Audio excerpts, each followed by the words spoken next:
We're just waiting for one more person to join Teams, and then we'll start the meeting.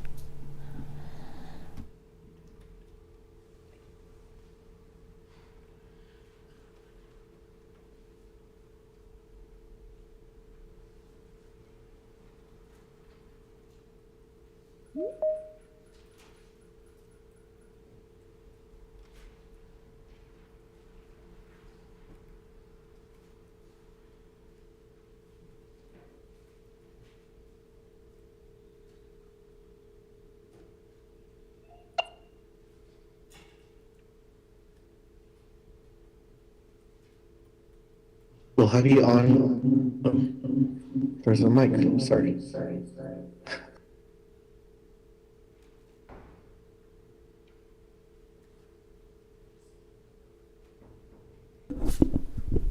Okay, I think we have everybody on the Teams call.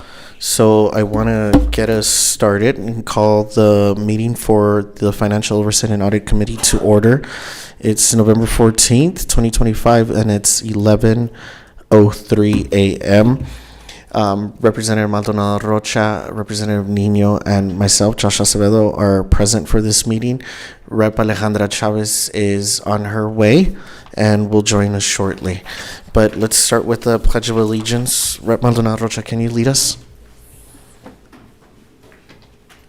I pledge allegiance to the flag of the United States of America and to the republic for which it stands, one nation, under God, indivisible, with liberty and justice for all. Okay, we'll go to item number 1. Approval of minutes for the Financial Oversight and Audit Committee meeting of October 9th, 2025. Is there a motion? Motion to approve. There's a motion and a second. All in favor? Aye. All opposed? Hearing none, this does pass 3-0. We can move on to item number 2, and this is going to take a while, but I think there's going to be a lot of great information. So, discussion and action on the City of El Paso's internal audit, current state, maturity, and needs assessment prepared by Weaver and Tidwell LLP. And I'd like to welcome Brandon Tanus and Holly Hart to our meeting. They are joining us virtually, and they have a presentation, and they will be here on Monday as well for our work session in person. So thank you for making time to join us. We're excited to hear the results of the final report. Of course, and definitely good morning, everyone, and thank you, Chair, and the FOAC Committee for having us come present today. We're very excited to come to you all with the final report for the internal audit, current state, maturity, and needs assessment for the City of El Paso. And so just to recap, as we talk about today is our final report back in June. And so we had 2 separate meetings, and the first one was June 17th when we initially came to the FOAC to have our initial results discussion. So that initial results was really around the current state assessment, the initial maturity assessment, and also also with some preliminary recommendations for improvement. Those were then presented to the entire council on June 23rd, and we were able to obtain feedback not just from the FOAC on the 17th, but on the board on the 23rd, and then also met with the then city auditor immediately following the board meeting to dive into some more of the details, get the feedback on the recommendations. And since then, we have, of course, performed updates to that report, helped build what we call the detailed section of this report that you did not see previously, including the roadmap. And so that roadmap ensures how do we go from the current state to the future state. And with the timing of the search for the new city auditor, this is a good timing to be able to see what are the results and where does the city want to see its internal audit function, how they want to operate, and provide the most value. And so we provided this updated draft report back in October, so on October 3rd, and hopefully everyone on the FOAC has had a chance to be able to review that. And we want to spend, with so much of the details in here, we're going to quickly go over the scope and approach and kind of what we've done and what's a little bit different from what you saw last time as we go to finalize this. Holly will dive into some more details to really kind of show you how the report was outlined, and then we'll take questions. And so we want to make sure that we take your questions, any comments and feedback as we go over that. So with that, I will dive in here to the scope and our approach. And so again, we were here to assess really the current structure, organization, roles and responsibilities and practices that are implemented by the city's internal audit department and coordinating activities to determine, one, do they reflect the best practices? Do they have the right tools, resources, and capabilities to really address the needs of the city? And so the review assessed the function's effectiveness through the lens of independence, transparency, accountability, and alignment with stakeholder expectations, with an emphasis on how internal audit delivers value to the city and its constituents according to two sets of standards. That includes the IA standards, often referred to as the Red Book, and the GAO Government Audit Standards, GAGAS, also the Yellow Book. And so the requirements and guidance, which are also used in the peer review assessment of the internal audit function. And so to do that scope, we did utilize a customized maturity model for the city to assess and benchmark the current practices according to the frameworks that we follow in the internal audit world, including the Red Book, so IA standards, Yellow Book, generally accepted government auditing standards, the COSO integrated risk management framework, and of course the capability maturity model integration, where really you base your maturity assessment off of. And so we did identify through that procedures, really our recommendations. And so how do we go from the current state to the future state in a world-class city of El Paso? So we wanted to recap a summary of our engagement procedures. So we did a detailed analysis, of course, of the internal audit policies, procedures, work papers, reporting. We had interviews with key stakeholders throughout the city, including city management, FOAC members, city council, and we did those back in February of 6th, 7th in 2025. Again, those were the initial meetings, and there was follow-up meetings and other meetings that occurred throughout. We have some more details that we'll share on that to show what those interviews look like, the follow-ups that occurred. And then we did benchmarking against the peer city practices and industry-leading models for internal audit. Also did analysis of the charter for the internal audit department and hotline practices that are performed for reporting fraud, waste, and abuse that happens through the internal audit department that manages that function. Also, the evaluation of the internal audit function against the maturity assessment criteria. So with any type of assessment, we have to have a criteria, some authoritative guidance and so forth to be able to assess and evaluate any process or department. And so then identify the current state strengths, the areas for improvement, and then the capability gaps. And so within any function, you have gaps. And how do I want to get from where I'm at today to the next level? And of course, develop a tailored actionable short-term and long-term items for future state of the internal audit department for El Paso that align with the governance objectives and resource efficiency. So below, you'll notice a project timeline of phases and tasks performed to break this down. I know we said we really started this after the new year in 2025, and there were some, definitely iterative processes and steps that took place. Some of that had to do with new council members that came on board and waiting to get input from those council members, and to have this organic process to really evaluate internal audit and to gain insight. And so you'll notice below, starting on the left side, in October, November, we had the project RFP and award. We started planning in December, and with the holidays and the elections, came back in January to kick that off, had initial interviews in February of 25.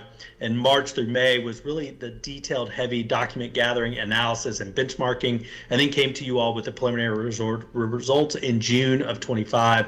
And then with that feedback that was obtained, and then during that process, of course, was the announcement of the retirement of the city auditor, and so taking some additional feedback and giving a little bit different focus on the roadmap of the new city auditor that will come in. How can they take this information and be able to build on it? And so we had our final report and recommendations in July through September, and then of course presented that in October of the final report for you all's consideration.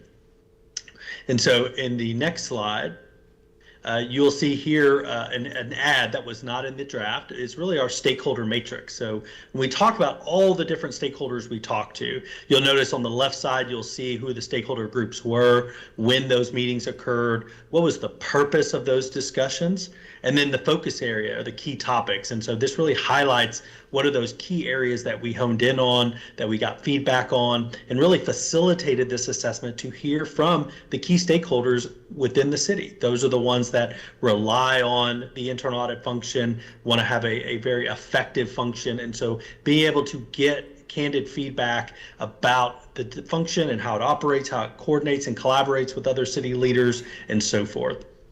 And on the next slide, you'll see additional stakeholder meetings and follow-up that happen not just with the council, but you have the FOAC and also city management. Again, some of the initial interviews and then follow-ups that included a lot in the document gathering, analysis, benchmarking, which also required follow-up, additional discussions to talk about the support that we're seeing, right? And so this assessment wasn't just testimonial evidence. This also included review of support, looking at reports, looking at work papers, looking at, having interviews and assessments of staff and what all makes up the internal audit function. And so that included like the training and the IT systems that are being used to be able to execute the internal audit function, and then having follow-up questions as needed to make sure we had a good understanding of the current state of the internal audit function before getting to the roadmap. There was a lot of suggestions and recommendations that were provided through stakeholder meetings, and be able to take that and incorporate of how it fits, of course, into your internal audit function. And then here, the capability maturity model. We talked about when you're doing any type of assessment, you need an authoritative source and criteria. And so when you're doing this type of assessment to determine what is the maturity of our organization, how do we improve, that's not just, Weaver saying, this is what you need to do based on our professional insight. This is using a model that was established and is established and held by ISACA, which is the Information System Audit and Control Association, that uses this in a variety of organizations, internal audit groups, and so forth, to be able to assess the maturity. And so this is a longstanding criteria that is constantly evaluated and updated. And the most recent version, of course, was released in 2024, so just last year, to update this. As organizations change and evolve, this maturity model also does as well. And so we built our maturity assessment based on this model that was customized for the city to be able to evaluate the internal audit function, along with evaluate and how they comply with the two sets of standards. If you go back and say there's two sets of standards, the internal audit standards from the Institute of Internal Auditors, and also the GAO, Generally Accepted Government Auditing Standards, or Yellow Book, that's referred to. And so be able to assess how those are built and how they are functioning within the city, really establish the baseline of our maturity assessment. So I'm going to turn it over to Holly, who's going to dive into some more of the detailed results and so forth of how we took that assessment and be able to apply it for the future state roadmap. Holly? Thank you, Brandon. Yeah, and so as Brandon mentioned, the key updates to what was previewed previously and today is really building out those very, very detailed current state, future state details, as well as what is the target roadmap that's going to get El Paso, the city of El Paso's internal audit function from its current state to its desired future state.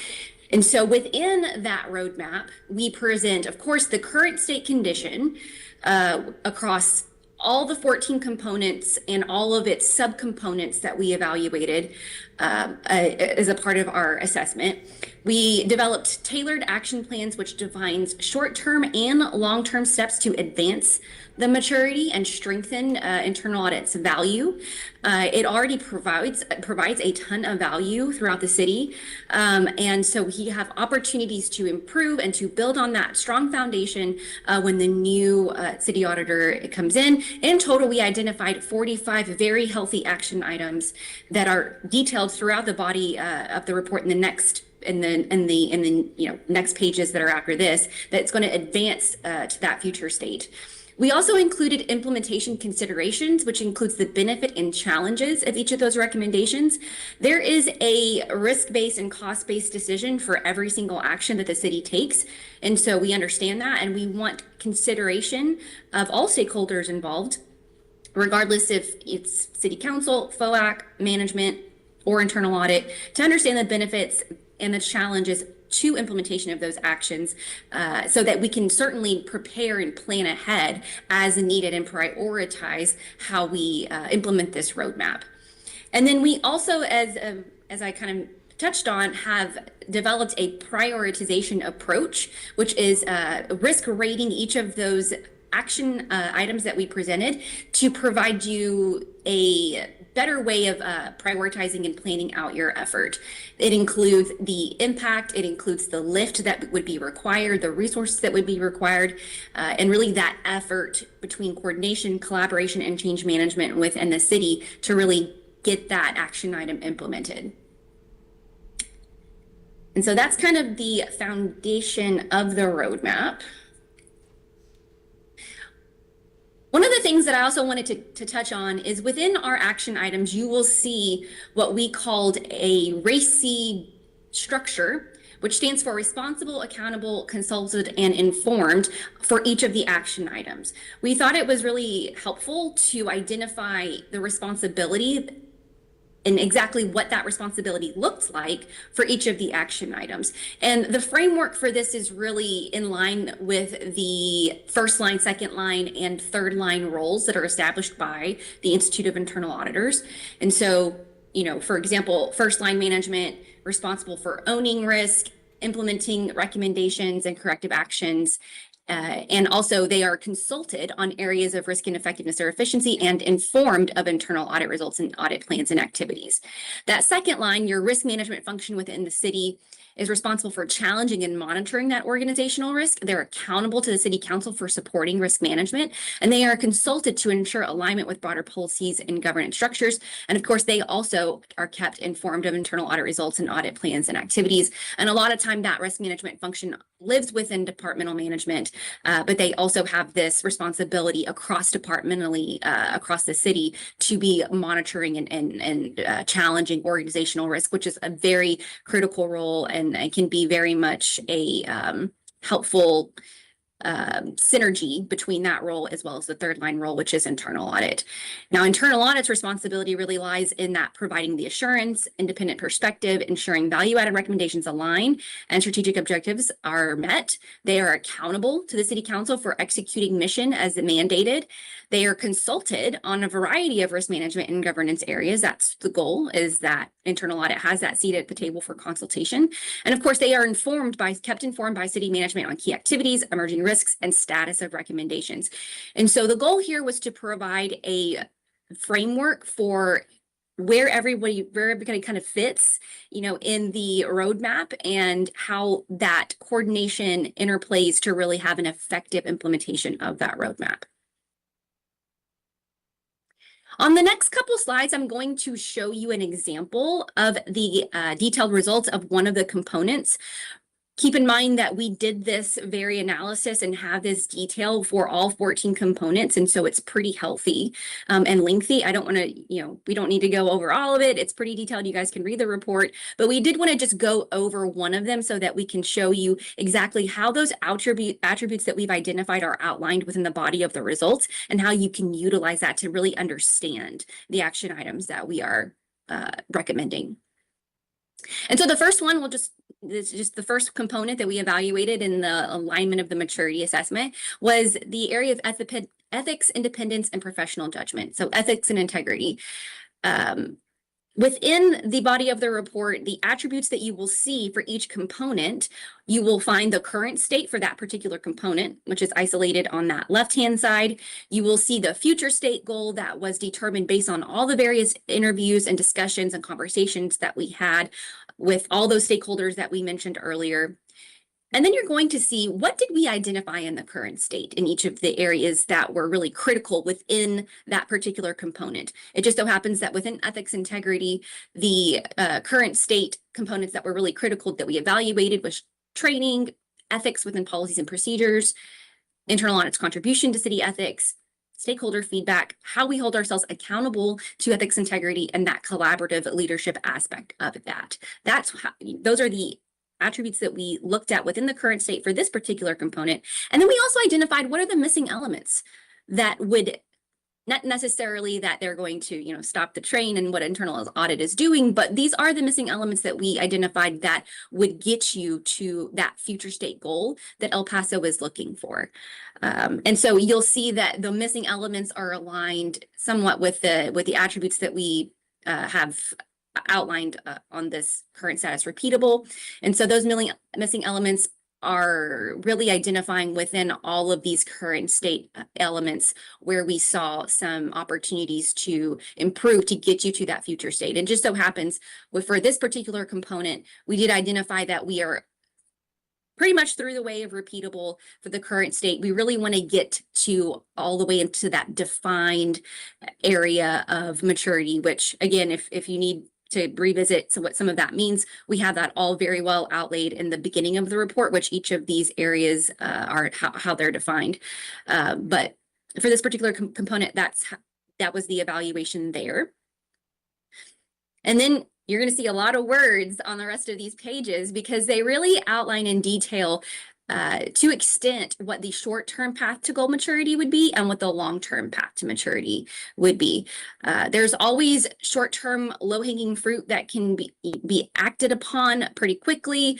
Some good wins that we can get under our belt in the more 3 to 12 month time frame. And of course, all of that is dependent on the transition period for the new leadership within the office, within the internal audit function. And then we also have a long-term path to goal maturity. There are ongoing items that will be taken into consideration that will need to occur over a year, and that could be 1 to 2 years, just kind of depends, but it's an ongoing institutionalization or foundational practice or a monitoring update practice that we determine is needed in the long term.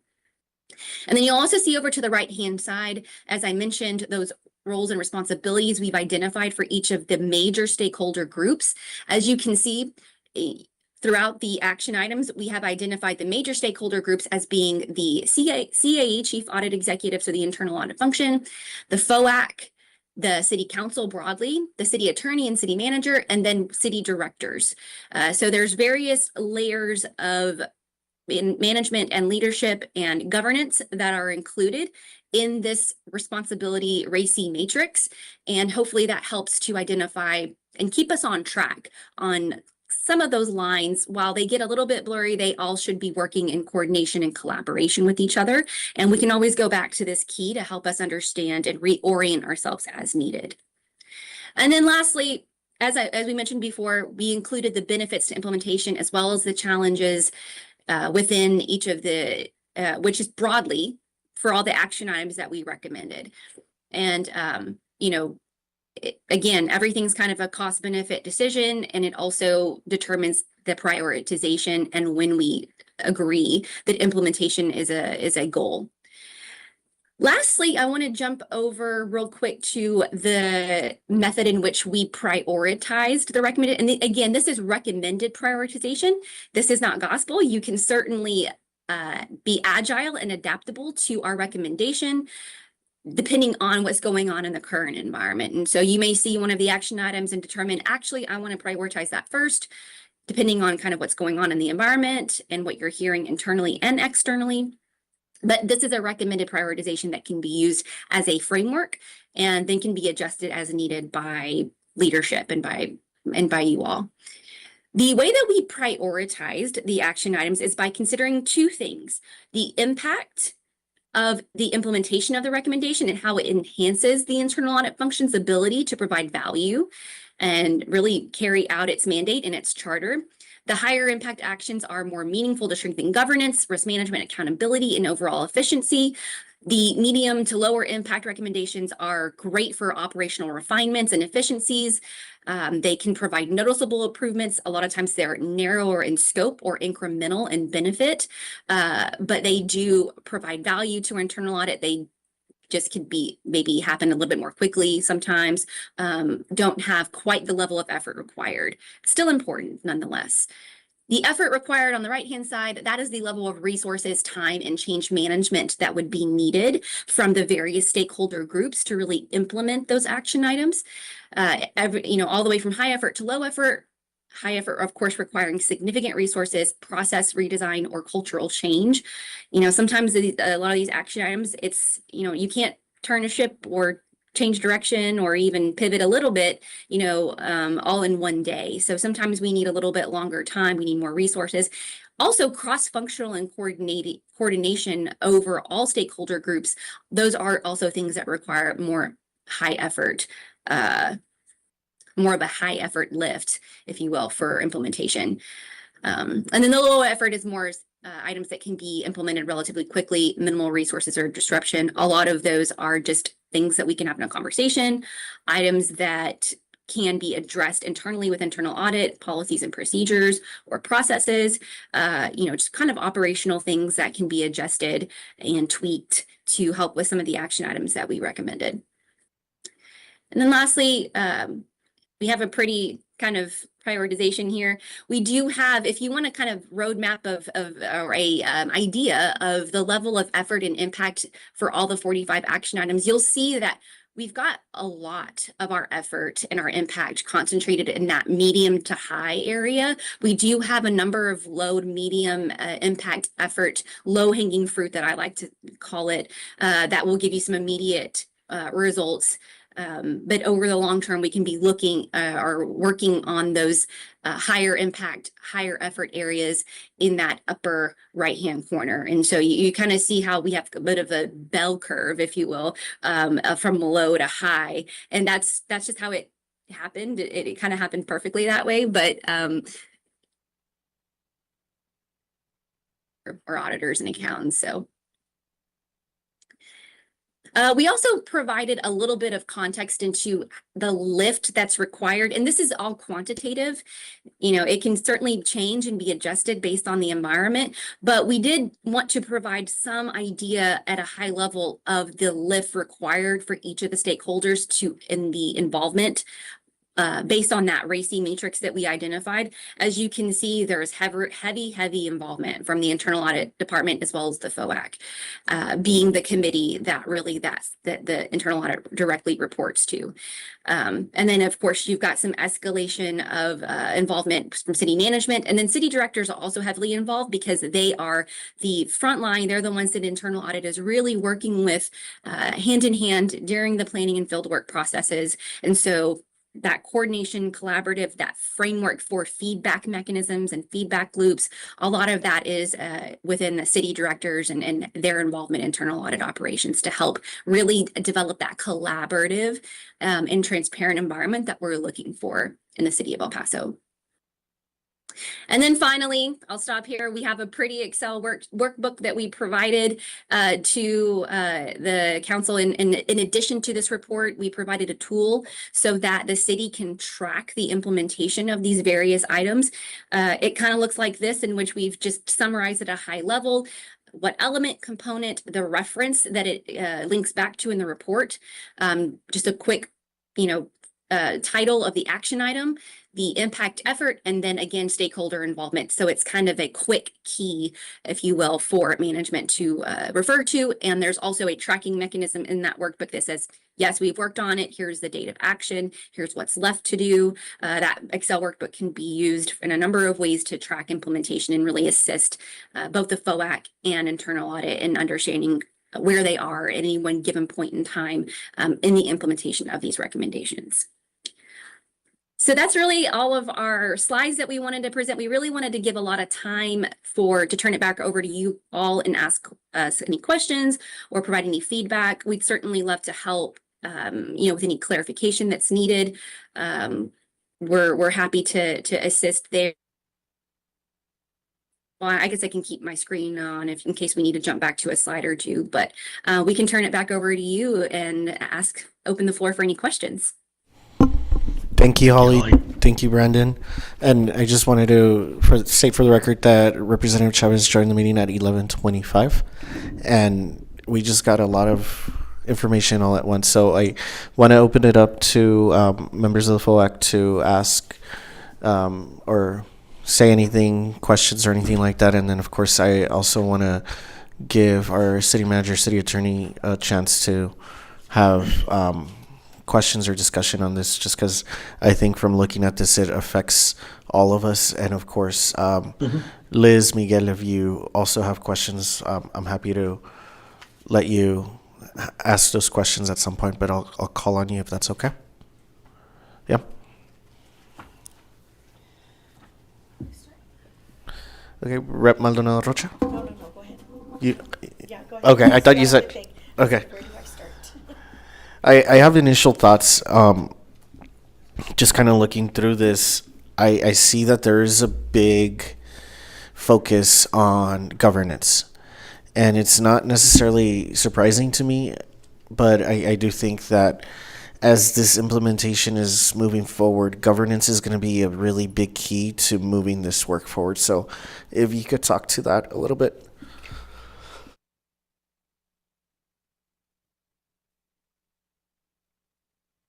Sure.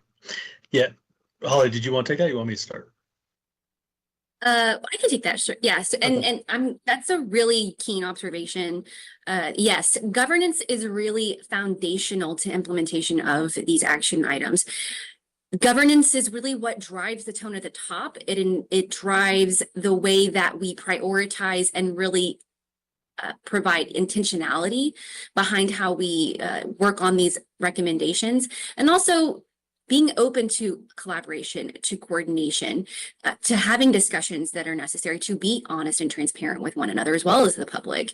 And so that governance and that cultural environment is really critical for the success of the implementation of this roadmap. And it includes governance at every level. It includes governance at, of course, the city council and FOAC level. It includes the governance mechanisms within city management, and of course, how that all interplays in the interactions with internal audit. So yeah, you're absolutely right. Foundational to how we would really see this being successful or not successful. Brandon, do you want to add anything else? I think you covered it pretty much, Holly, but I'd say, the governance structure, is looking at how holistically the department should be, structured and coordinate no matter who runs that department. And so, irregardless of who's in that position, it's how do we want to have this set up? And again, it's a department that helps serve the citizens and serves the city in addressing risk and looking for efficiency and effectiveness. So how does it work? It can't work in a silo. And so that's where really governance is very important, because there's multiple parties. We used to always say as internal audit usually is living in someone's house. And so, you're living in someone's house, so you have to have that collaboration and coordination, but also still to remain independent and objective and to be able to evaluate and to address the risks that are being directed by the FOAC. So agree, governance is a key element when we talk about the internal audit function. And just as I'm looking over this, I see that we're playing a big role as a FOAC in this. And so this is also coming at a time when we're about to, start a hiring process for our next auditor. And as we're looking at this, there are 45 action items. There's some in the short term that are 3 to 12 months. There's some that will be over 12 months in the long term. But those short and long term things can happen concurrently, right? It's not, okay, now we're done with short term and then we move to long term. And so from a governance perspective and from a FOAC perspective, what would be the best practice to monitor that these 45 things are being implemented and we're providing that accountability as a FOAC? Is that something that we do through our FOAC meetings? It's a standard item that we're going to be doing now. Every single FOAC meeting that we have, give us an update on where you're at, and we give feedback on that. Is there probably a good idea once the new auditor that we hire comes in, we have some sort of workshop to kind of align our roles and kind of say, okay, we're gonna sit here for a few hours, and this is where we see governance from our side. How can we help you? And then where do you see governance, internal auditor, and kind of start fresh. So how do you see that being implemented? Well, first and foremost, I think this report and the roadmap gives the potential for any new city auditor to come in to really have a good starting place. It's already gotten feedback from you all in the FOAC and city stakeholders, so it's actually very fortunate and good timing that they have something to be able to say, how do I move forward?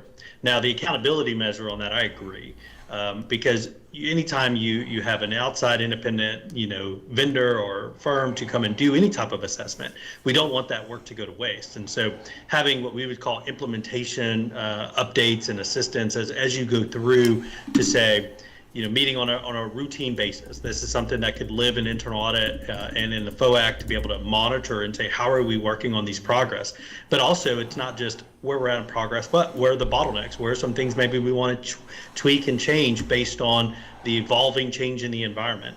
And so I think having routine meetings to talk about what is the status, how are things going, is there anything we need to adjust or discuss, and having that and really monitoring it until completion. And so you don't want this effort to really be wasted, and I know you value this effort considerably from all the feedback we received. So being able to have that, use it in your workshops to talk about it and what the plan is, and determine a cadence that makes sense for you all on how often should this be revisited, how should we be talking and discussing this and bringing it up in your meetings as the roadmap continues for the time frame. And again, the short and long term are estimates, and some of that estimates is very subjective based on time, resources, issues that could arise that are out of the control.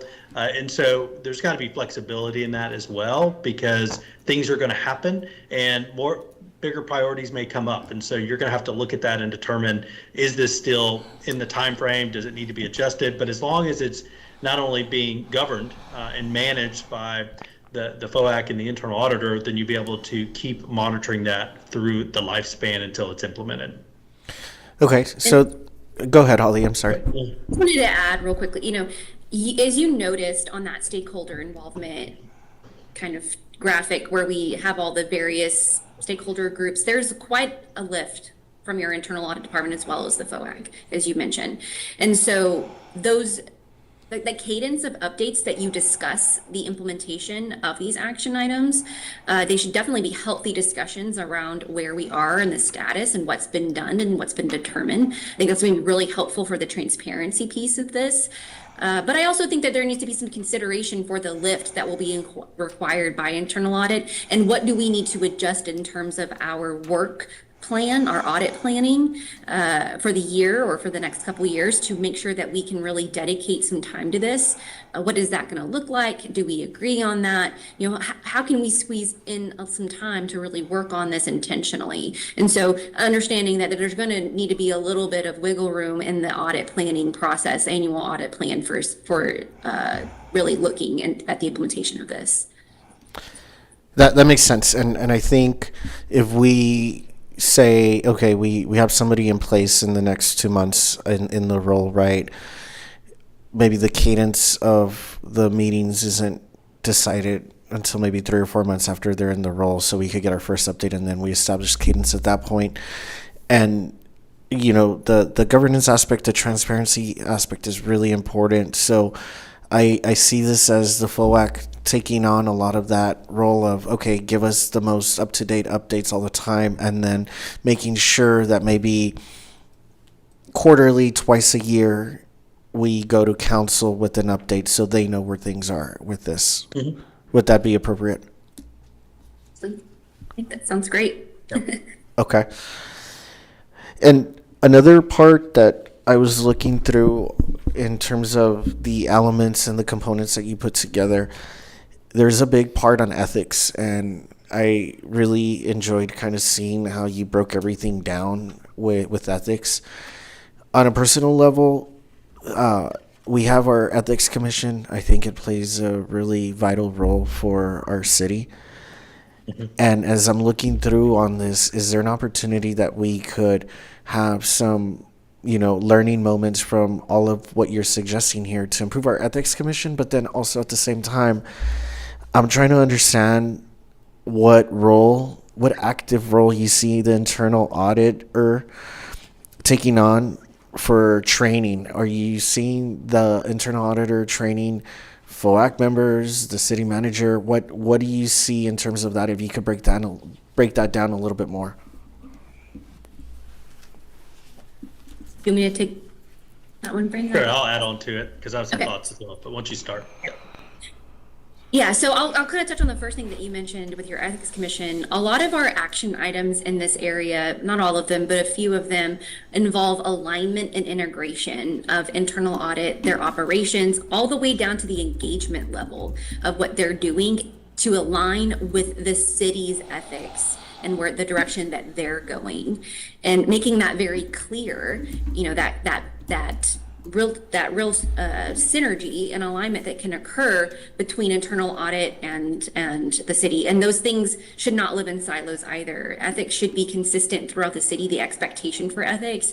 And also, because the internal audit is an assurance function, internal audit can be one of those folks that's saying, hey, we know that these are our ethical values. We know that this is what the expectation is. Here's what we are seeing across the city where we could use some training on dealing with ethical dilemmas or ethical situations, or they may not be super, they could be small, they could be really important. They could, that training could have a variety of elements associated with it, depending on what they're seeing throughout their audits and their conversations with management and what internally and externally. And so they're very well positioned to, if they are aligned appropriately with the city's ethical expectations, to be able to provide insights into where the city could use some training or improvement in understanding the expectation. And so I'm kind of try to address both at the same time. So we got alignment. We also have opportunity for internal audit to have AI and an awareness of what the gaps in ethics are, and be able to provide training or just remediation activities for city management. That would be within their wheelhouse for sure. Okay, so go ahead.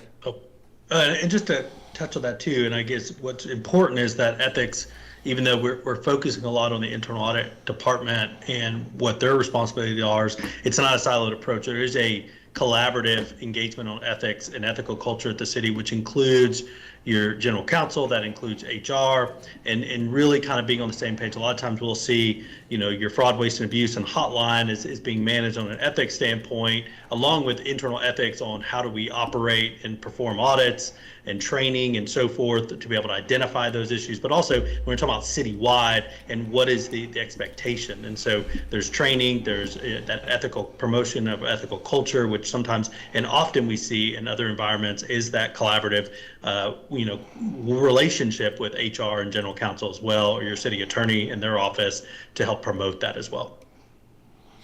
Okay, so there's a scenario. Let's say there's an audit that the internal audit department does, and they find some ethical concerns. So they go to city management and say, we recommend some training and ethics in this area, and that could be the start of that. And then maybe when they're working through their survey instrument for the audit that they're working on, they remind people what the ethics are and kind of lead in those efforts to just instill it in people the more that they work through it. Yeah, that would be a good example. And the only thing I'll add on is that expectation. We also have action items that really tie that expectation to the accountability of the internal audit department. You know, how are they incorporating ethics within the work that they are doing? This is one way in which they would be able to show and demonstrate the dedication to that and have transparency and the accountability from their perspective to the public, to FOAC, to the council, and to management. Okay. And Chair, there's Yes. just a huge disconnect now between how we look at those things. So right now we'll be doing an audit and the auditor may find some issues and concerns that should be a part of the training, but the training is actually developed by, our learning team. And so how do we take all the things that we learn through risk management, through the things that the auditor are doing, to have those be learning opportunities for us and become a part of our training? And so I think this really helps us to be able to say, how do we use the data that we've learned? How do we make sure that we're integrating into all of our best practice processes the opportunity to avoid those type of issues in the past? How do we train all the leadership, not just the person who might be being audited right now, about some of these issues that the internal auditor may have knowledge of because of their deep dive into some of these issues across the city? So I'm really excited about that work. Okay, that's great to hear, and it seems like a lot of looking at a collaborative approach to this and taking this and then bringing that together with internal audit and management. So I'm glad to hear you say that. I have a few more things, but I'm going to stop there because I want to give my colleagues a chance to also speak. So I'll go to Representative Maldonado Rocha. Looks like she's ready this time. I am. I'm ready. I'd made a quick comment. Thank you all for the detailed presentation, and thank you really for the roadmap that really looks at what the payoff will be, what it's super helpful to be able to prioritize those steps into going into any type of implementation from this point. The one that stood out for me was the technology piece. It seems like that one is the lowest out of all of what was really evaluated.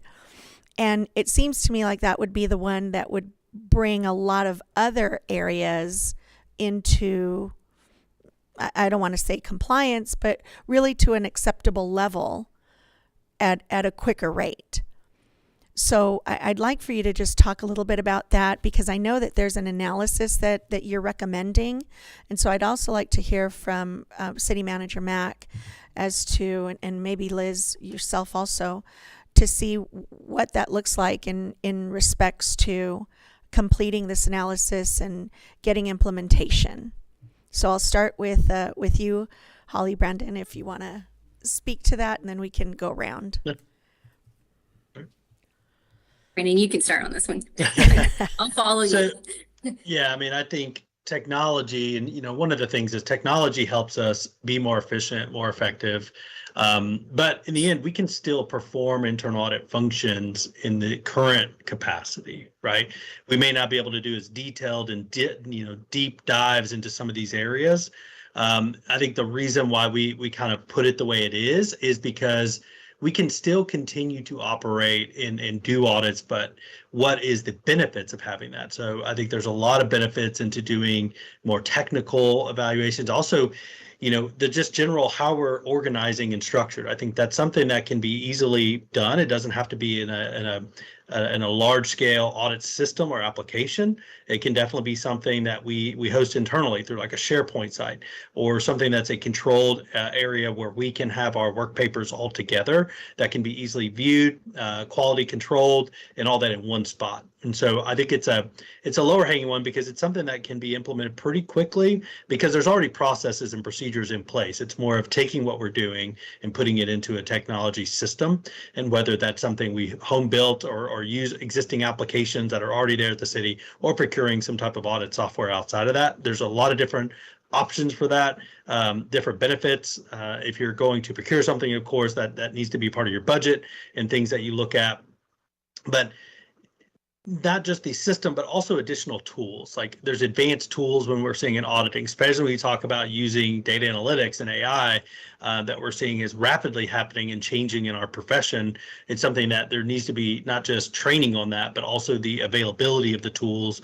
Those need to also be determined if that fits within the technology profile of the city, that is able to be able to do that and also have that approved. And if there's a need for any kind of budget item for that, that needs to be also a consideration, which we know we're not in the budget cycle right now.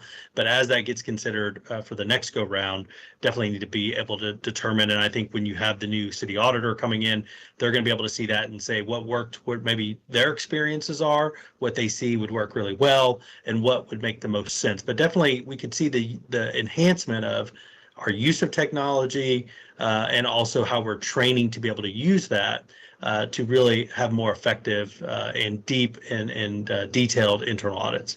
Holly, anything else on that?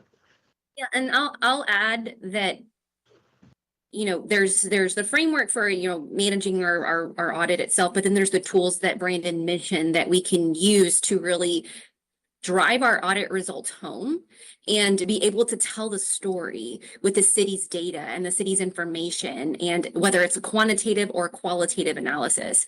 And like Brandon said, we've got new stuff on the horizon, even with, Copilot and ChatGPT and, various analytical tools that can be used for both types of analyses. And what we really should be expecting is seeing the fruit of that usage within the body of our audit results themselves. So we can see directly a link between the advancement of this particular component and how it is enhancing and really helping to make the detailed audit results more clear, to really tell the story, and really sure, and back to that call to action, really drive that call to action. And so the more that we enable technology and tools and various resources, the more we should be seeing the fruits of that within our audits themselves. Thank you for that. Ms. Mack? Yeah, we're already working on all of those systems, so I think it's just a matter of having the new person come in and identify what they see as the highest priority. We have teams that are already working on the AI pieces, looking at case studies. How do we use that work, use those tools really well to be able to integrate? Even Liz and I have been talking about how we organize the work. How do we use some of the tools we already have to be able to get them to a place where they can do analytics of the work, be able to track across departments? And so I think we have the tools and we have the right people in place that can actually build some of this or help the team. But I think it's just a matter of having them walk alongside some of the work that we're doing in some of the other departments. So I think that will be an easy integration as soon as we sort of get someone in place who sort of help us to prioritize what it is that they like to do, and we can certainly help them with the technology plan. So thank you for that, Ms. Mack. So what I'm understanding is you'll wait for the hire of the chief internal auditor and let that person decide who or what the priorities are in that sense? Yes, ma'am, because I would assume that the person coming in would have deep knowledge of what the say proprietary audit type of software might be, and so making the choice between those things might be something that they would want to look at. We've been talking about digitization, so just really understanding what the priorities might be, and walking through that with our team. So generally when we look at new software, we actually have our user services IT folks sort of sit down and really talk through, the benefits of those applications and what it really means for the system versus the cost, functionality, and so they would have all that support once they come in place. So you already are implementing some of them at this point, and then the remainder of it will be when the new auditor comes So into we are place. not doing anything in audit. We've just talked broadly about here are some tools that we have that are available across the city, but I think the team is very much waiting for leadership to come in. But I was just talking about some of what was just mentioned is it's difficult for me to understand trends across the audits to sort of talk about what I should be doing differently if you're not reading every single solitary audit. You're not looking at whether we're making improvements in some areas, because the way we're very paper-based. we're not able to sort of use that as an analytical tool. And so I've been trying to think through how we do that and how we report out to departments. And so that was how we kind of began the conversation. But I think all the work we're already doing is just going to fall in line when you have somebody in place who can represent this area of our operation. Thank you, Ms. Mack. I appreciate it. I don't know, Liz, if you wanted to mention what you're doing. In February 2025, our department was moved over to SharePoint, so that was the starting point. We can now share like our files with departments. We are under the pilot program for Copilot, so now we've begun to use AI as well. We're looking at other technology tools that the city currently uses. That way we can start using them, like Monday.com, for example. And then we are hoping in the future to integrate electronic work papers. And I know you can't quantify what that impact is going to be quite yet. I know at some point you'll be able to in the future. But with the implementation of AI, with the implementation of the technology, kind of the pieces, what will that do to the improvement of the audits? For sure, it'll cut down on audit hours. There'll be more efficiencies. So will with that, AI. would that potentially allow for additional audits to be done within the year? Yes, ma'am. Okay. Thank you, Liz. Thank you, Ms. Mack. I appreciate it. Representative Chavez. Thank you, Chairman. Good afternoon. I want to congratulate you for the report. I think it's very thorough, and it really gives us a good guide to how we should be implementing, best practices in the future. I have a few questions that I would just like, for the record. How long have you worked on this report? So from beginning to end? Yes. Yes. So, we did a lot of just the planning and procurement process, but we really geared up this project in February. And we did the heavy lift of all the analysis between about March and May. And then we were presenting preliminary results in June and July, and then gathering feedback from, you guys, gathering feedback from the internal audit department and team, and incorporating that into a final draft, which we released in early October. And so for quite some time, I'd say, but so something like this is, we want to be sure that we are thorough, and we want to be sure that we involve all the right parties, and really don't leave anything out that would be critical to really understanding the current state and the roadmap for the future. But yeah, this really effort started heavily in February, and the reporting really started in the May to June timeframe. Okay, so it's been, sorry, go ahead. Just say, when we presented in June, there's a lot of the elements that are in the report today that we built on. So we used those elements for June, and then some of the July discussions. And then again, there was a little bit of a pause because when we got some more feedback, so we had to incorporate that. And then with the retirement of the city auditor, there was some additional feedback and considerations on how do we adjust our roadmap. And so really spent heavily amount of time in that August, September to be able to come up with this detailed report, to be able to deliver that final in October. And I really appreciate all the effort that you have put into this, because we are in the process of hiring a new auditor for the city of El Paso. That's something that I take very seriously, because accountability, of course, is one of my personal values, but I know it's also something that we pride ourselves here at the city of El Paso. And hopefully, my wish is that this next decision we make is going to be for the long term, and that we'll be creating, a positive impact for our community. Something I speak a lot about is the fact that we want to continue to build trust with the community, and I think the audit function is a big piece in that process. So I do have some questions regarding your report, and it's more for my knowledge as we go through the process of hiring this new auditor. When you talk about maturity goals, I know Representative Maldonado Rocha just talked about technology. That was also one of my questions, the cost of that. But you have a bullet point that mentions advanced business practices. What would you say is pivotal to those advanced business practices? If you could maybe select, just one or two things from your experience. We have a lot of so are we talking about internal audit When you talk about maturity goals. maturity goal? Okay. Yes. Yeah, so pivotal, and we mentioned already governance, and just all the seats at the table going in the same direction and having the same vision for the function. That's probably the first thing. But also when it comes to the competencies and qualifications of your leadership that's coming into the department, and internal audit has evolved over the last 20, 30 years. And it continues to evolve. Why? Because we have an evolving environment. And so in order for our function to continue to add value, we have to evolve with it.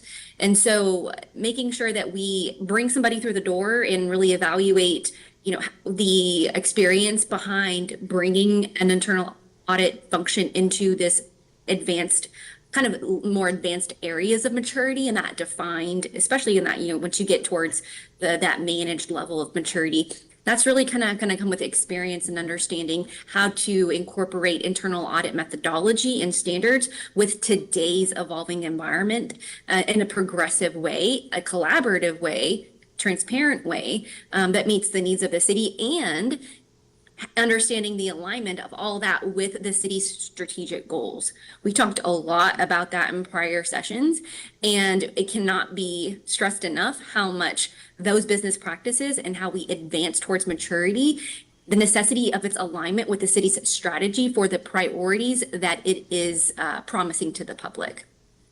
And I would just touch too, when we think about when Holly mentions the evolving internal audit function, we're also talking about the involvement of a risk that impact the city.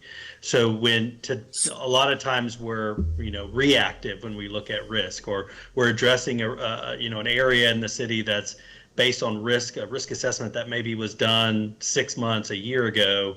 And, are we also looking at those upcoming, or we call horizon or pipeline risk, those that we're seeing coming down the pipe that may be impactful to the city? And how do we get in front of that? How do we see, for example, AI, when we hear about all the things that are happening with AI, and like, well, how are we going to address that as a city? How do we get ahead of that? Do we have policies in place? Do we have procedures?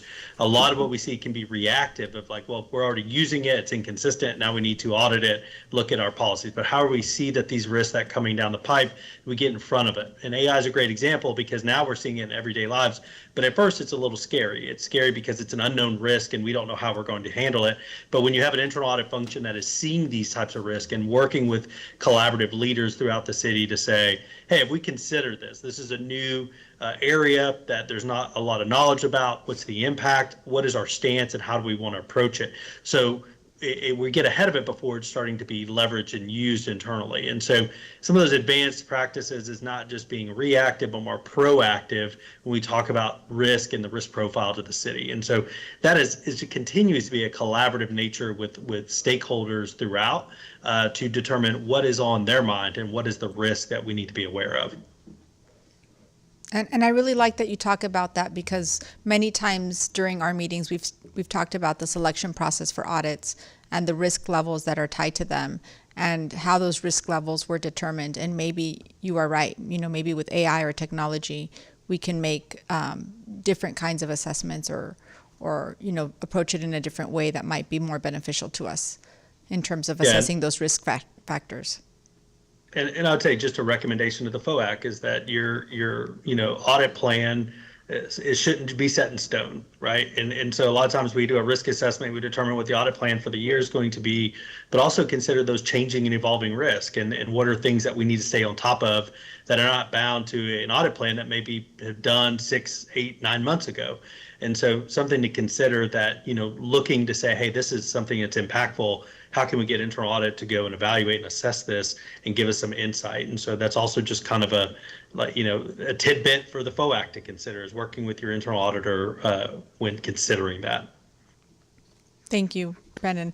I want to go on to talk about the recommendations that you've done on action points. And you have a list of 5 recommendations that are categorized as high impact and high effort.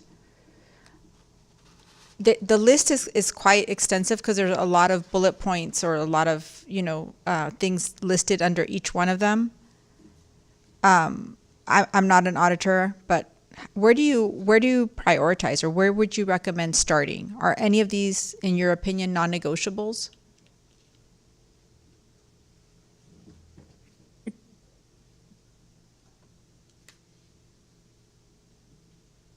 So, again, our recommendation of the prioritization is just that. It really does depend on the city's environment and kind of what's going on within the city.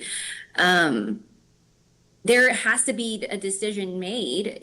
We could consider all of them non-negotiable if you want to reach a specific future state, but the definite non-negotiables are the ones that are very much tied to areas of governance and collaboration and coordination, because that is the foundation for all the others.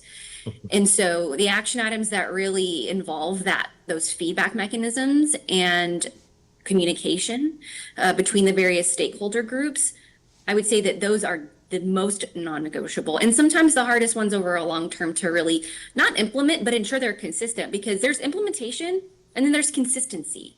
And so how do we also, that's another consideration that we need to make when we're, just because we say it's implemented doesn't mean that we're done. Part of a control environment is ensuring that we are monitoring the consistency of our various functions, including the implementation of the maturity of the internal audit department. And over time, it'll just kind of become woven into the culture of El Paso.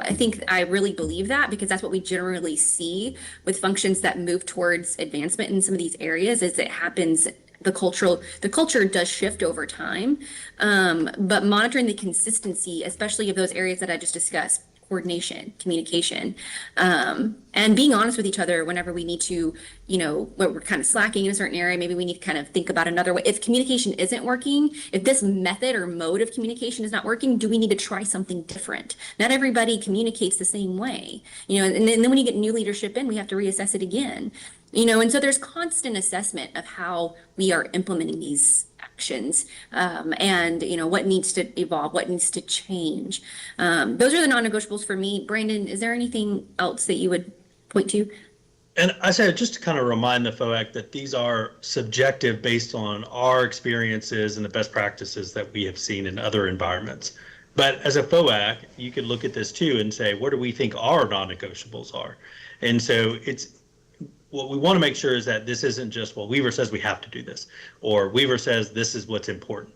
This really should be able to take this and say, well, these are the ones that we know are really important to us and that we want to be able to address, whether they're the low-hanging fruit, they're easy to do, or the ones that we need to put a lot more effort in and more strategic alignment with the committee, with the board, other key stakeholders, to make sure that we're going in the right direction. Again, I with Holly, everything that we put in here is based on a maturity level that we want to get at. Technically, all of them are non-negotiables, but it's just which ones do we want to focus on first? That really needs to be a management decision, a really FOAC committee determination of where we think that, and then working with the new city auditor to determine how do we get there the most effective and efficient way possible. And because some of these may be, that's going to take some time. So we need to put that on the back burner while we focus on these other areas. And so I think it's not a really simple area of you must focus on these first, and these are the ones we're willing to get rid of, because I think that there's a lot of value in everything that's put in here. And really, that's what y'all asked us to do, right? You asked us to come back with every possible recommendation to really help benefit the city and the internal audit function, and that's what we've done. But again, there's going to be some additional insight from you all to determine where should we focus next. I really, really appreciate those answers. I think it's true. Sometimes we bite off more than what we can chew, and then we get overwhelmed, and then nothing really gets done effectively. And so I think we need to be very deliberate about what we choose, and like Holly said, very consistent with the implementation of all of those things. Right. I appreciate it, and I want to also tell the FOAC team the audit team that's in the room, that we appreciate your patience as we've gone through this process as well. Thank you. Representative Nino. Thank you, Chairman, and thank you, Holly and Brandon, and also to the entire team and FOAC and the auditor's office as well. There's a lot of information and great information. grateful for the section that has the benefits and the challenges, and also what you mentioned in regards of the risk base and the cost base. And I know we kind of touched base on that in regards of the budgets and cost analysis and whatnot. One thing that I would like to mention too is, we've mentioned the word collaborative a lot, and I know that we are in the process of hiring, our next auditor. And I think since you all, the consultants are the ones who took part of a lot of these conversations, one thing that I would also like to navigate is at the moment that we do select our new auditor, to see how that communication can continue in regards of, if they have any questions or what ideas they might have. We're talking about being collaborative. I think that's going to be extremely important in just making all of this successful. As well. But I just wanted to touch base with you as in regards, I know that, your scope of work was to deliver this, but what does the future hold in regards of once we do select a new city auditor, and if he does have any questions that took place in regards of developing this plan, what that could look like? That's a great question. And we're happy to, when that transition happens, be able to set up some time to just kind of walk through any high-level questions or things like that with the report. And if there's any kind of clarifying items, so we're happy to be able to do that as well.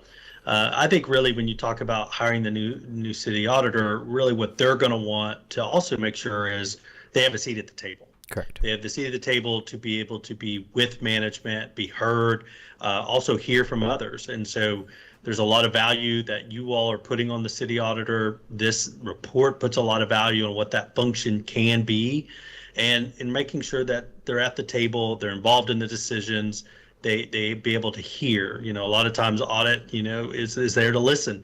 And so can they sit there and listen and really hear about what's going on in the city with our processes and the structure and so forth. And so, again, we're happy to be able to have a conversation when that happens, because I know especially if you're new and you're coming in and you're like, hey, we just had this big assessment done and consultants just left and here's the report. And I'm sure there's going to be some questions of, okay, I want some clarifying items on here. And, is there something I need to know? We're happy to be able to perform that as well and have some of those discussions throughout. But again, the seat at the table is going to be crucial, making sure that it's not just what's on paper, but how we're actually actioning these items to make sure that that person is involved to remain independent and objective, but also be aware of what's going on. You don't want a truly siloed internal audit function where they feel like they're outside the organization. Correct. And so that's not how it's set up in most cities, and that's not how you want to be able to have it there as well. Holly, anything else to add on there?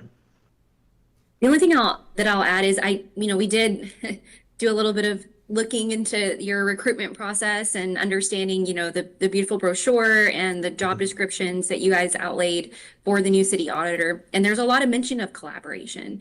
And so understanding from your candidates their idea of how collaboration works within an internal audit function with all the various stakeholder groups. And I can tell you, I've, back moons ago when I worked within municipal government, change in leadership brought forth many really good creative new ideas on how to advance and really integrate collaboration better.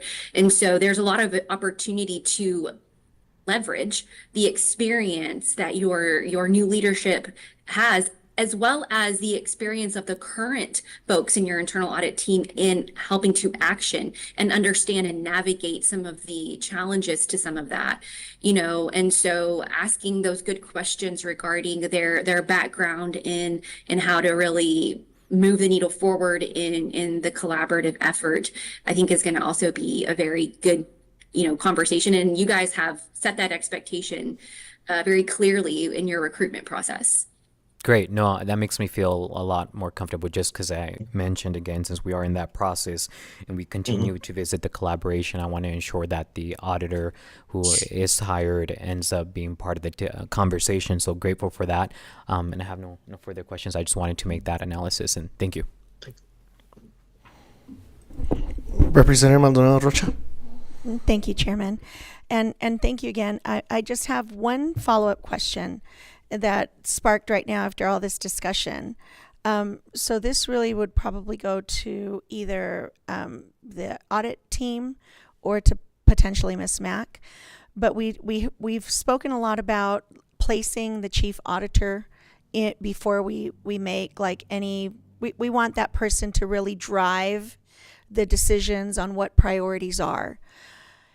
Are there any, and if so, what are they, opportunities within these recommendations that can be implemented prior to placing the auditor?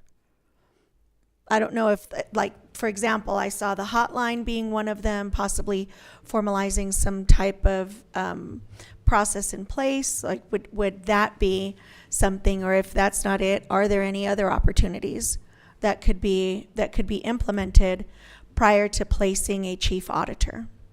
Liz, I'll So send we've that to already you. we've begun looking at the 45 items. Some of these items were already communicated to us throughout the year as this assessment was being conducted, so we did implement them as the recommendations were being made. Just to quantify, 14 of the items have already they were communicated to us and we addressed them and implemented them. 10 of them, we've already begun implementing them. 2, we're starting to integrate into the FY27 budget planning process. 4, we foresee being included as part of the annual risk assessment and audit plan with whatever the new chief internal auditor decides. 8 of the items, of course, will need FOAC's decision, so that we're waiting on what you guys decide. For the items, we see more of a multi-level collaboration, which is with FOAC, city manager, city departments, so those will be more long-term. And then 3 of the items, we just need to do more research, but we are looking into already trying to implement as much as we can as far as anything that's related to our internal procedures or any efficiencies that we can implement now. Is there anything, Liz, and thank you for that. You know, I really appreciate you having the data readily available as to where you are with the suggestions and the recommendations that have been provided. Have you been able to identify what is the cost on maybe some of the higher ticketed items? As far as dollar cost, no, but Yeah. a lot of them just have a lot of cost in regards to time and Perfect. collaboration. So your resources. Yes. Would that potentially pull you all away from doing, let's say, the audits that are already in the plan? I wouldn't say it would take that much time, just Okay. because we always already try to implement as far as changes to our procedures. We're always constantly trying to improve them, so that would be just part of the process Okay. of doing that. Thank you, Liz. I appreciate it.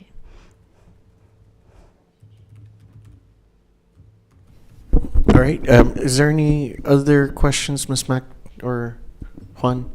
I just want to congratulate the FOAC. If I was coming in for a new position, to have an assessment done the first 90 days and trying to like do those deep dives is difficult.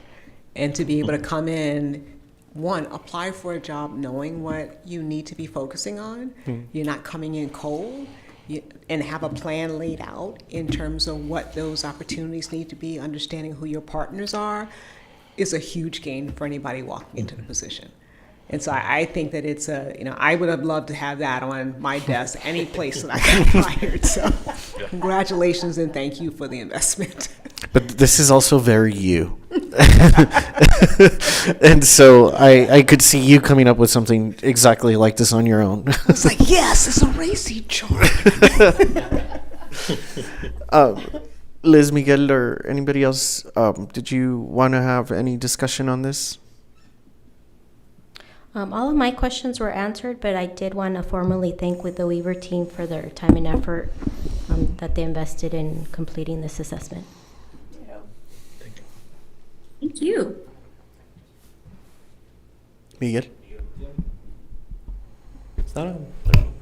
Just a quick answer to your question you asked about the dollar cost. I know if we implement electronic work papers, I've done some research. The first time to implement in the cost, the fee to start the new system and implement, It can range anywhere from $60,000 to $100,000 just to implement, and then there's ongoing recurring fees, to continue with the software, which are range anywhere from maybe $30,000 to $50,000 a year. Of course, we need to go out to the purchasing process to find out definitive numbers, but those are some costs for that.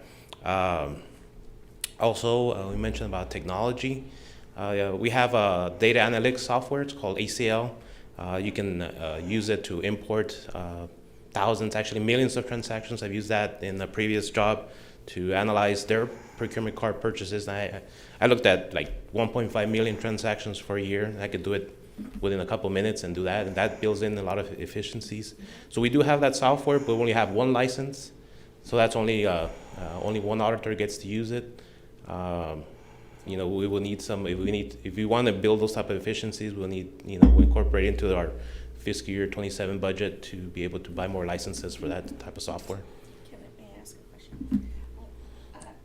What is the cost of that license, Miguel? IT pays for it yearly because those costs were transferred over to IT, I believe. And I might get this number wrong, and I can follow up to give you the accurate number. That's but fine. That's fine. I believe it's 10,000, I believe, per license, but Per year? per year per Okay. person. So we need to get back to you. We don't need licenses for everybody in the staff, but at least more than one would come in handy. Do those require any continuing ed type of hours to maintain? Not to Or you just maintain, but purchase to it? learn the system. I used to, in the previous job, I used to be the person that knew the software, so I went to trainings out of town to learn how to use the system. And like I mentioned, you can analyze millions of transactions with a couple clicks and give you good results. So those are some efficiencies we can build in. Okay, thank you very much. Representative Nino. Yeah. Thank you, Chairman. And I just want to thank you guys again, and Liz and Mr. Montiel. The fact that you guys are already being proactive and working on some of these asks that are potentially coming forward, it shows a lot for your leadership and your team. So thank you. And I guess I know going back to the technology piece, and I think there's great software out there for efficiencies that can help with getting data quicker and stuff like that. But at least at the start of this, we could really invest in something like Acrobat, which I think we could easily get those licenses through the city to start going more online and using SharePoint and then building it up that way, right? And I think we had that conversation at some point, Holly, Brendan. Yes, there's quite a few ways. I've even seen some that are using Teams and team channels and Planner, using the Planner functionality, which you can really put all your project management steps in, and you can make that in a closed environment, so you only have access through your audit function using SharePoint. There's a variety of things. So I think that's what, you don't have to wait to make that investment, because I agree an investment of an e-work paper software application can be costly, and it needs to make sense for the city. And so you can look at some existing applications. Microsoft definitely has some of those already that can be implemented and just utilized. We're seeing that across teams of a variety of internal audit functions to be able to just leverage what's already there, what you already have licensed for, while you look at, do we need to make some budget, adoptions of being able to get those type of systems. The license is another one. It would be a lot more efficient, right, with more than one license to have. But there's things that can be done continually right now. And again, Adobe, there's stamps and tick marks that can be used there to have electronic tick marks, so you don't have to manually do tick marks. Those are used in a lot of different shops. So we've seen shops that are in very similar situations that are using more paper-based for review and so forth, and be able to put that into using Adobe or SharePoint, or even using Teams project management capabilities and Planner and so forth. Yeah, thank you for that. And the one other thing that I wanted to ask was, I saw something about strategic plan, and we're about to start on our strategic plan for the next 2 years, and that's going to happen in February. And I think if everything goes well, we'll have our chief internal auditor in place by then. So I see that as a step in aligning what the city's strategic plan is with everything that we do in terms of auditing and helping inform our audit plan every year. And so is there a role that the internal auditor can play in that strategic plan, or is it just maybe attend and be, a guest there? If you could give us a little bit more insight on that. Yes, so one of the things that internal audit is really good at is evaluating and understanding risk. And, we've talked a lot about that. And that might be risk that is present today, internally or externally, and that might be risk that is on the horizon or something that could go wrong. So understanding that when we're thinking about strategic plans and the things that we want to accomplish, the goals that we want to reach, considering what are the risks to not being able to do that? That's in the areas of people's process and technology, as well as budget and resources. And so you've got various risks that can really get in the way of being able to accomplish our goals and objectives in every area of strategic planning. It is not just finances. It's operationally, internal audit has understanding of risks, especially one that has been, their day-to-day has been always municipal government and understands the way that the city operates in the environment and the community. So really understanding how all those things play together, internal audit can really give insights into the risks that may be need to be considered when we're talking about the strategic planning and goals, as well as timeline of whenever we want to. Is that a short term? Is that a long term? Is that something that we want to roll out to the community in a time frame? And so I think having internal audit to do just as you mentioned, have a seat at the table to just listen and understand, because that gives them insight into what they should be thinking about in their internal audit planning process. And that goes for every engagement. Every engagement has risks associated with it that align with your strategic plan, if you're really looking for it, and so that would be my initial answer, is to have a seat at the table, and then, an internal auditor insight into risks associated with not being able to achieve those goals and objectives, as well as just best practices. Anything to add, Brandon? I think we covered that one. I agree. And there's also some facilitation of understanding risk that internal auditors are really good at, of just kind of saying, hey, let's think about this a little bit differently, and really good at facilitation skills, and and that helps kind of bring that out as a group. Thank you for that. I think that gives us some pretty good ideas going into strategic planning. I also see an opportunity for our strategic planning team to at least sit with the auditor during the process and look at risk and analyze that as well. So really appreciate that. Is there any other discussion on today from anyone in the room? Okay.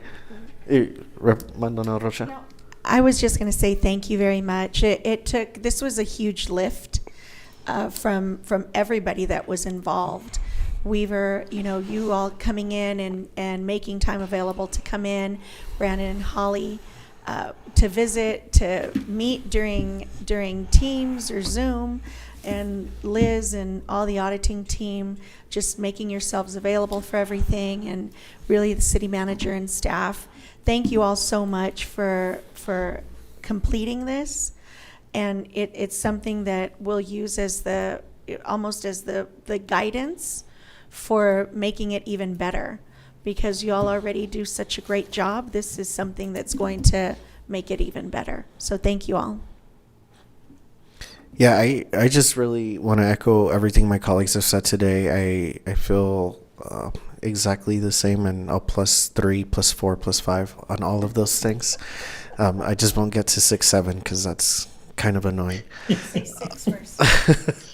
But overall, it's been a pleasure working with you, Holly and Brandon, all year long. Thank you for this incredible work that you've put together. I really love the presentation, the matrix. All of that is going to be our big guide, and like Ms. Mack said, we are able to hand this over to our next leader, and that will be a really great way for them to have a roadmap to make this a successful department, build upon everything that the department already has.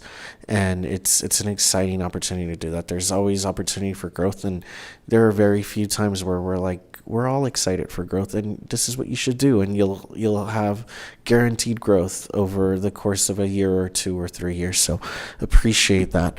And we are posted for action on this. So what we have posted for action is accepting this final report, and then this will go to council on Monday, and we'll get to see Brandon and Holly here in person. So we're really excited for that. So I'll entertain a motion at this time. Okay, we have a motion and a second. All in favor? Aye. Any opposed? Hearing none, this does pass unanimously 4-0. We have reached the end of our agenda today, so can I get a motion to adjourn? There's a motion and a second. All in favor? Aye. Is there any other opposed? Okay, I'm going to say that passes unanimously 4-0. We are adjourned at 12:30, exactly 90 minutes today. Thank you so much. Thank you.